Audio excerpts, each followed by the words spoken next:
VOTELI.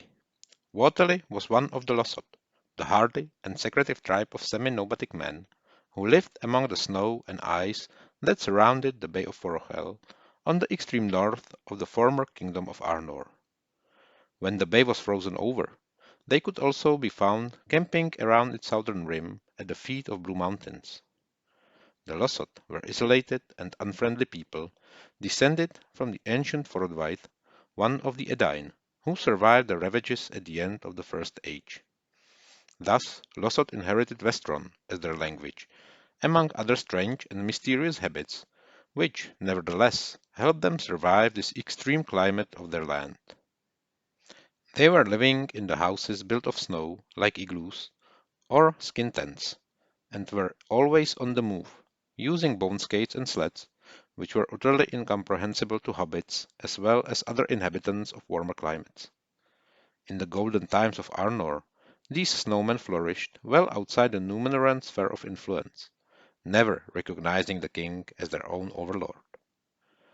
When Angmar began its rise to power, Lossoth have suffered and retreated to the west and north as far as they could. They were afraid of the Witch King of Angmar, believing he could control elements like frost and thaw. In the end, they retreated as far as the Cape of Forochel, which made them practically inaccessible to any people who wanted to harass them.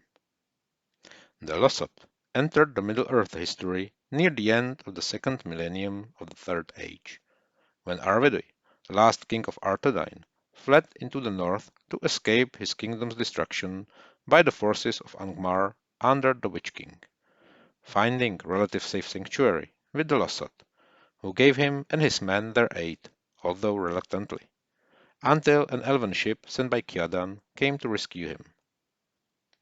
The exiled king rewarded the Lossoth for their help and friendship, giving them the ring of Barahir, and bade them to ransom it to his kin.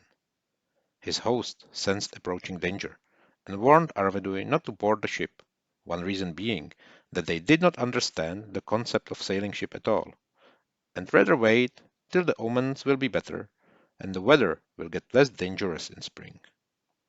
Against their advice, he decided to leave immediately.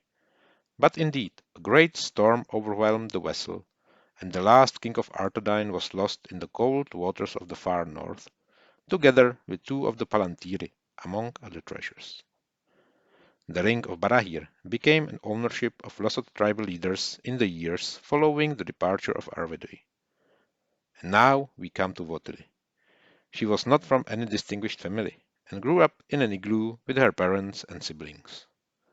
But she soon proved to be intelligent and adventurous, not being afraid of unknown and strange things, which was one of the main points of Lossoth culture. As such, she caught the eye of the shaman of her tribe, who took her under his wings to be his apprentice. And so she learned all she needed to know to become a shaman herself. She skillfully forecast weather, was very skilled in Lossoth medicine, especially in mending bones and treating wounds. When the old shaman died, she smoothly replaced him as the shaman of her tribe. When, in the later Third Age, the Arthadan Rangers came north, the Lossoth were afraid of their weapons and escaped contact with them, using sleds and their bone skates. But VOTELI had no fear and got in touch with them. It was mostly due to her effort as an intermediary that they actually learned about the fate of the last king. After seeing the Ring of Barahir provided as a proof that Arvedui was really there, the rangers decided to buy this famous item back. But they had nothing the Lossoth tribesmen wanted, because money and gold held no value in the far north. The same problem was with jewels. In the end, was VOTELI able to negotiate the price in food supplies and steel knives. When the deal was done, VOTELI accompanied the rangers on their way south as far as the first habitation. There, the rangers provided an agreed payment. Then she turned back with the ransom and returned to her people. Whatever happened to her afterwards remains unknown. If you liked the video, please give it a thumb up and consider subscribing to the channel if you are not already, as each takes just a second to do and will be very much appreciated.